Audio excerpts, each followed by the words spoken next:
Welcome to the Mod Labs podcast, the Mod Debrief. This is your smart girl's guide to anything branding, marketing, business, and life. Hey guys, welcome to the Mod Debrief. It is your smart girl's guide to everything branding, marketing, business, and life. And we're here in New York, and I'm so happy to interview our guest, Krystl Fabella. And okay, I just want a little clap emoji if ever our editor will do that. So Krystl is a community engineer and founder of Filipina on the Rise, the #1 podcast and community platform for Filipino women, reaching over 50,000 people across 50 cities through podcasts, summits, and over 200 plus events worldwide. In the last year alone, Filipina on the Rise generated 15,000 in-person meetup touchpoints, happening even without her there. And there's more that we can talk about, but Krystl, welcome to the podcast. Woo! I know there's so much to say in your bio, but I didn't want to read everything. If you can also tell our audience a little bit more about you and your background. For sure. Thanks for having me. Okay, so I was born in Manila, actually, and I moved to the States when I was 8. And I really just saw a whole world where I lived in like an immigrant community, and for us to start over, for the parents to start over from scratch. But the way that it was done was through, the Filipino immigrant community around us, and faith and generosity. And so I feel like that really served as the backbone for all this community organizing. I just saw the power of what I call community immunity. And that's a good one. Yeah, we underestimate the importance of that, especially in this day and age, right? Where we have this epidemic of social isolation and loneliness. It's important now more than ever. I grew up in a town where I actually didn't feel like I fit in. So there was a lot of that black sheep feelings and, where do I belong? Everybody's in healthcare. Should I go in? The typical trope. And maybe I should go to medicine school or like law. Went to college and switched the major 5 times. And this is actually a journey that I found a lot of people in our community go through. Yes. And then finally, after college, graduating from business, I went to school at UC San Diego. I decided to take my car straight up to San Francisco to be right in the middle of tech. I wanted to be surrounded by innovation and risk takers and entrepreneurs. I didn't know what that meant, but I slept on a couch for 3 months. I joined a tech startup. That was always my goal. And in the tech startup, that's when I realized there was very little representation, even in the industries that I was enjoying in terms of our people. And I just had this click one day, like I need to find stories of Filipino women to inspire me. I'm going to share this because a lot of people do share this as well, like not really caring about pride, their like identity and pride as much until it gets to the point when you're in the workplace and you see that it's hard to be what you can't see, right? And once you actually just see one person, it changes your possibilities. And so I just thought if I could just find women in different industries who were Filipino and who made it to the top, and I could just ask them all the questions about how did they get there, right? Kind of like what y'all are doing. You just we have to, investigate these patterns that we see about like what did you overcome, especially as an immigrant, especially the cultural obstacles. And how did you get there? And so that was what started the podcast. I actually was doing podcasting within the tech company, like after hours when everyone would leave. I would bring up guests. Sorry, the founder doesn't know this yet. But I would use the office. I would use the office spaces as like my own podcast studio. Yeah. And then just being in San Francisco, I think was this really kismet collision of a lot of Pinays were there who were entrepreneurial, who were in tech, who were in finance, who were in media, all the things, and just that surge of the women there, being able to interview all of them. And then 2020 happened, and that is when everything, obviously the world kind of like exploded. Yeah. But that was the genesis of Filipina on the Rise. And from there, we've grown from a podcast to really our online presence and our in-person communities, which is what I'm really excited about right now. Just how do we gather people in spaces, because that's where all the magic really happens. Yeah, I have so many follow-up questions. So if I don't follow the script, we're just going to have a good time. Okay, yes. Okay, so you talked about, first off, representation. Yeah. And the reason why that struck me so much, it's because I believe that we can see ourselves in other people, especially through role models, or at least see what we want to be. Yeah. Right? Was there anyone you interviewed that was like your absolute role model that you got to meet and you were like, this interview changed everything for me? Yeah. I get that question a lot, and everybody is so different. And I think because we're so multifaceted, like every single guest served that click for that, whether it was someone who's like a business person or, whether, Okay. Top 3. Top 3. I gotta give it to my girl Gina, who started Pinaista. Yes. Oh my goodness, I still go Gina, back. yeah. Yes, Gina, you know her. Yeah, From San Francisco. Yep. Yeah. And she is such an OG with just like Filipina empowerment and business and entrepreneurs. I still go back and listen to that podcast. In a way, I feel like she trailblazed for so much of us and like went through all of those, the bumps and the burns. Yeah. And she just has still so much fire left in her to combine business development, but also giving back to the community. I think she does that so well. I would say number 2, Erica Aquino. I think it's just so rare. Shout out to Erica. It is so rare to have any diversity in the world of VC and finance and investing. And then you have this incredible woman who is an angel investor and invests in other female founders and is just starting so many different initiatives. And she shares those, like she doesn't gatekeep a lot. She wants to share what she sees that high up. And I really like want to see more of like people like her take the stage.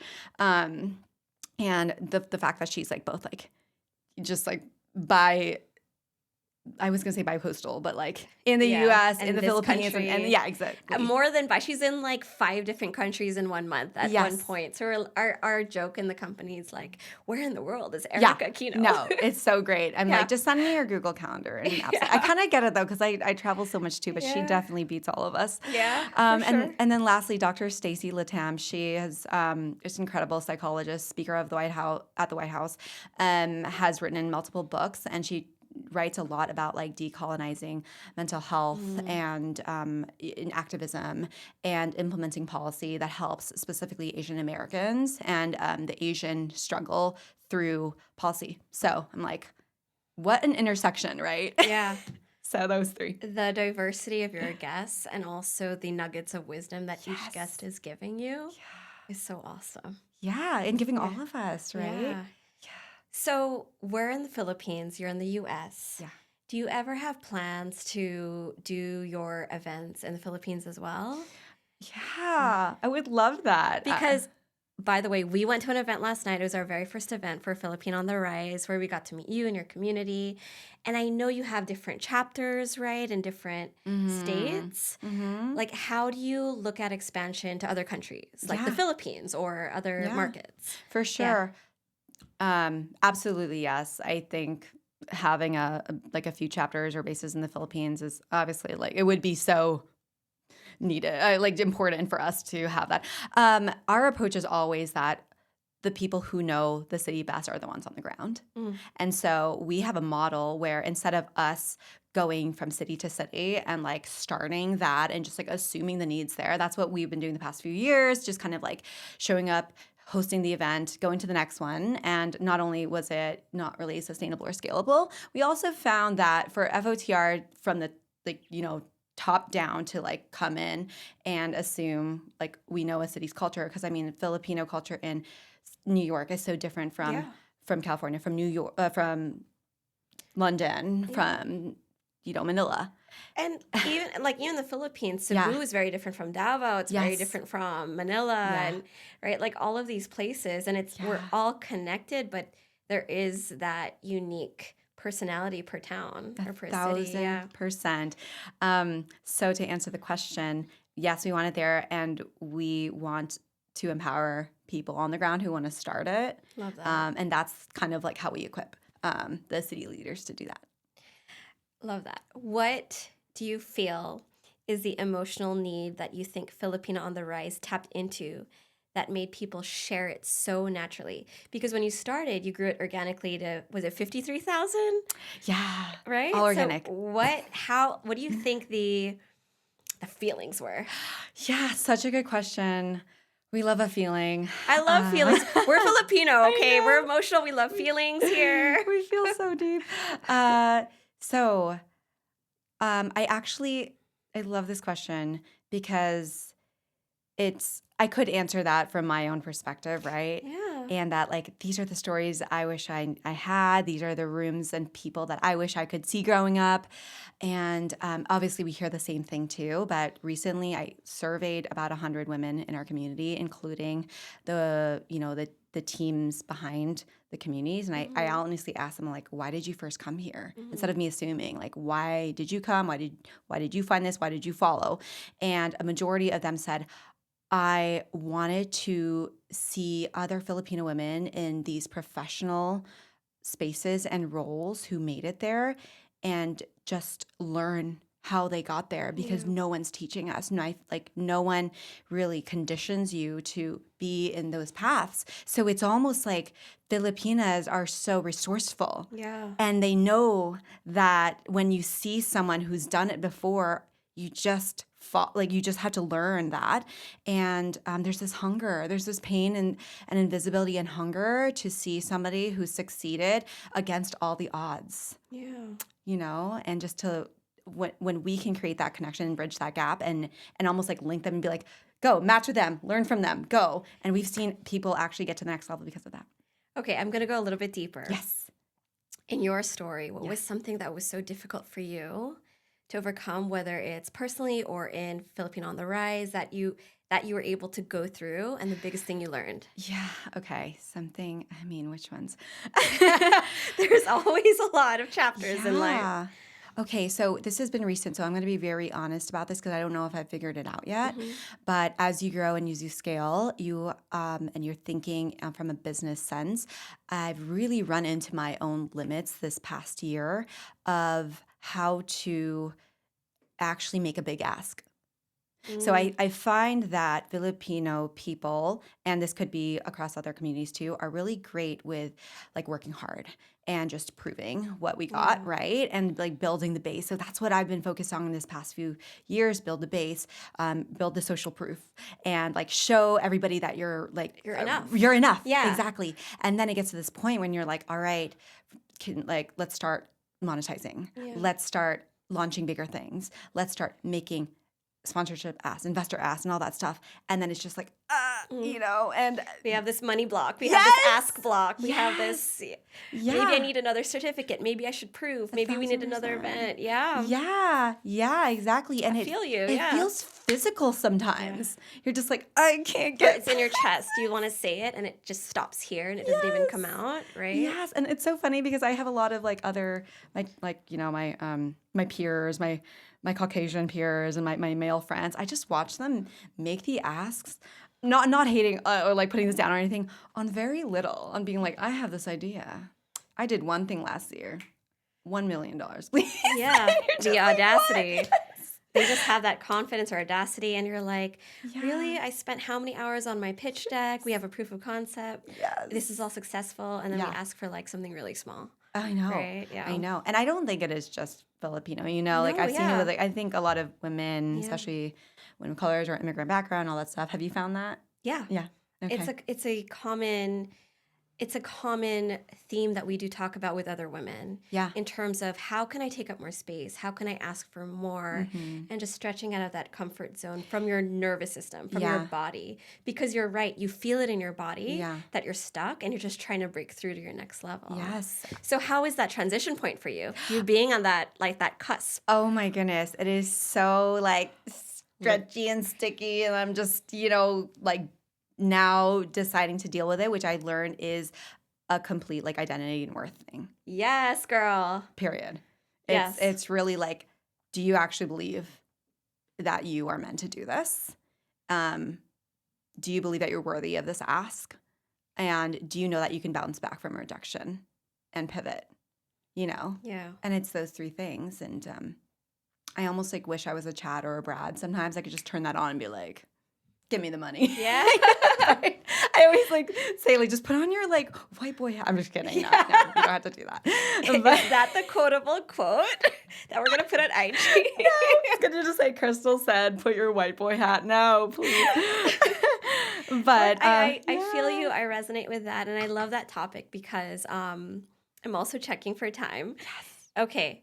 Okay, so we still have time. Yay. So identity shifts Yeah. are something that we deal with in our agency because we work with personal branding. Yeah. We work with people. And a lot of the times they hold back because they're like, I want to do this, but I'm not there yet, or I don't think of myself like that yet. Yeah. So a lot of the times we say or we coach, we're like, well, you are going to be this person anyway, right? It's inevitable that this is your future self. So we're just creating the website today. We're creating the brand book today, right? And majority of our work isn't the logo design. It's not the website. It's not the Canva. No, it's not the Canva. It's actually helping our clients own their worth and own their accomplishments. Because a lot of the times people are like, oh, can I say this? Oh, I have a PhD here. Is this too yabang? Am I bragging? Right? So what we're doing also is it's so related to what you said. It's really seeing this identity shift in people, saying like, I'm instilling new beliefs in myself that I can do this. I do deserve this. I do deserve this check. I am capable. Yeah. And I think that's something that's a common journey for a lot of women.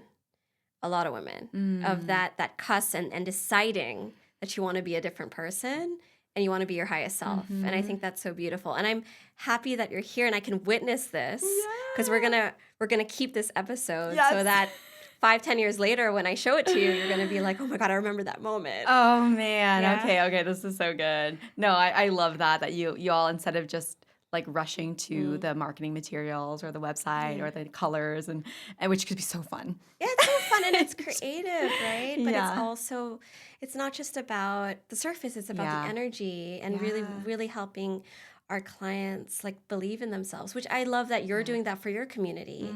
You're creating more visibility for role models that people can look at, that they can also believe in themselves, because going back to the first part of this episode, you're helping them see themselves in others. Like, she's Filipina, I'm Filipina. If she can do it, I can do it. Yeah, it's just as Right? simple as So- that. Right. And can I also add, I think it's so important what you just said. It's like, get to that first, because I think I've learned that sometimes we rush to our deliverables and to our output, thinking that's going to stuff the worth in us. But it's like, stop doing that, because you're going to get there and you're still going to be dealing with your worth issue, because everywhere you go, there you are. And if you haven't dealt with it, you can only, that's literally why some people can't break through their ceilings. And so I would, something I always like to, ask next is, besides the, mirror affirmations, I am worthy, and trying to tell yourself which is great. But it's like, there's also a bit of like combined with the action piece. And something I've found is really important is just getting so freaking clear and convicted on the real mission. Because, Okay, so what's the real mission? Yes. What did you peel back a new mission now versus when you started? Yeah, for sure. Yeah. I mean, I want Filipina on the Rise to be a hub and a home for every Filipino woman in the world who is looking to rise, for her to have a local community, for her to go to and meet at least one person who will change her life. There you go. So that's one. Number two, I believe that everybody should have at least one recurring community outside their door. So I'm not talking about online or social media based or whatever, like the feeling like we had last night when we're all together. It's a different synergy in the room, and you got to be proximate to that kind of power. So that's kind of the goal. Safe spaces are built with intentionality. And you did it. All right, so to wrap up, we're going to do some quick rapid fire questions. So podcasting or Instagram, where do you feel most like yourself? Podcasting, because we can go deep. Was there a guest you were nervous to interview? Ruby Ibarra? Yeah, I'd be nervous too. She's a legend. All right, one thing the Filipina community doesn't talk about enough. What I just said, our money problem. Yeah, it's a thing. Biggest myth about building a personal brand?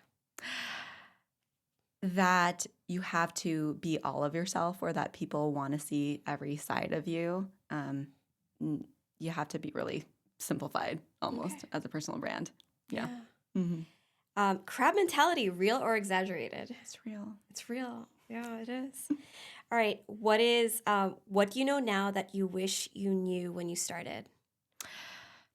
That's like the deepest question. Yeah. That's not a rapid fire. Yeah. Yeah.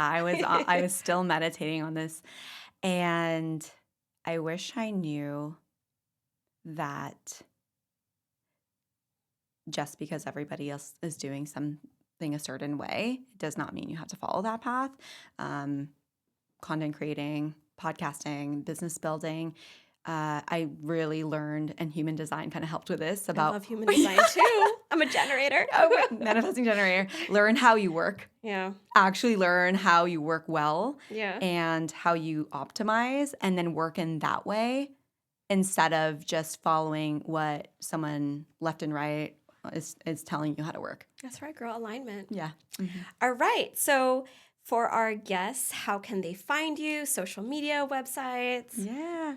Yes. Instagram, Filipina on the Rise is where our community, our audience is. I'm also on there as Krystl Fabella, and just DM. That's it. Just DM her. Slide into Yes, the DMs. slide into the DMs. All right, guys. Thank you so much for hanging out with us here on the Mod Debrief. If you want to find us, just go to modlabs.com or find us on social media at modlabs. Amazing.